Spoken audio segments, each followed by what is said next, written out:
اور اب ذکر فیلڈ مارشل کے دورہ ایران کا۔ Chief of defence forces field marshal Asim Munir کا ایک اور امن مشن۔ فیلڈ مارشل کا دورہ ایران مکمل ہو گیا۔ دورے کے دوران فیلڈ مارشل نے ایرانی صدر سمیت اہم رہنماؤں سے ملاقاتیں کی۔ کشیدگی میں مزید اضافے کی روک تھام، آبنائے ہرمز کو دوبارہ کھولنے اور تنازع کے جلد خاتمے کے لیے اقدامات پر جامع تبادلہ خیال کیا گیا۔ ایرانی صدر نے واضح کیا کہ امریکی دھمکیاں مسئلے کا حل نہیں ہیں۔ فیلڈ مارشل نے کہا کہ پاکستان امن کے لیے سفارتی کوششیں جاری رکھے گا۔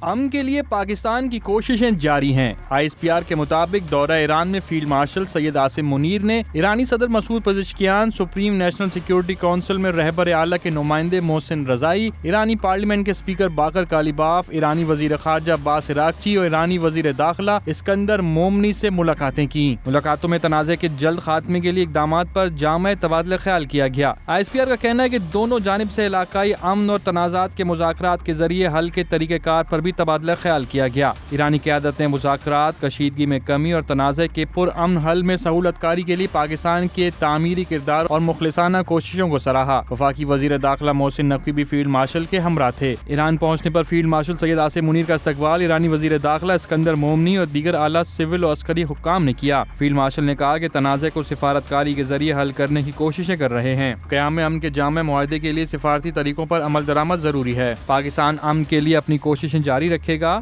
ہمیں یقین ہے کہ اس تنازع کے خاتمے سے امن کے نئے دور کا آغاز ہوگا۔ ایرانی حکام کے مطابق صدر مسعود پزشکیان نے فیلڈ مارشل سے گفتگو میں کہا کہ امریکی دھمکیاں مسئلے کا حل نہیں ہیں۔ دھمکیوں اور جارحانہ اقدامات سے صورتحال مزید پیچیدہ ہو جائے گی۔ ایرانی قوم ہر خطرے اور دباؤ کا مقابلہ اپنے اتحاد سے کرے گی۔ ایرانی صدر نے امن کے لیے پاکستان کی سفارتی کوششوں کو سراہا۔ مسعود پزشکیان نے یہ بھی کہا کہ ہم تمام اسلامی ملکوں کے ساتھ مل کر تمام سیاسی، معاشی اور سیکیورٹی معاملات کے لیے تعاون کے لیے تیار ہیں۔ فیلڈ مارشل کے ہمراہ ایران کا دورہ کرنے والے وفاقی وزیر داخلہ محسن نقوی نے اپنے ٹویٹ میں کہا کہ فیلڈ مارشل کی ایرانی قیادت سے انتہائی تعمیری اور مثبت بات چیت ہوئی۔ ایران امریکہ تنازع مشرق وسطی میں کشیدگی پر تبادلہ خیال کیا گیا۔ اسلام آباد مفاہمتی یادداشت پر عمل درآمد کے لیے فریقین کی جانب سے اقدامات پر بھی گفتگو ہوئی۔ ایرانی صدر نے تنازع پر ایرانی حکومت کے تحفظات بتائے۔ مذاکرات اور بات چیت کا سلسلہ خطے میں پائیدار امن کے لیے راستہ ہموار کرے گا۔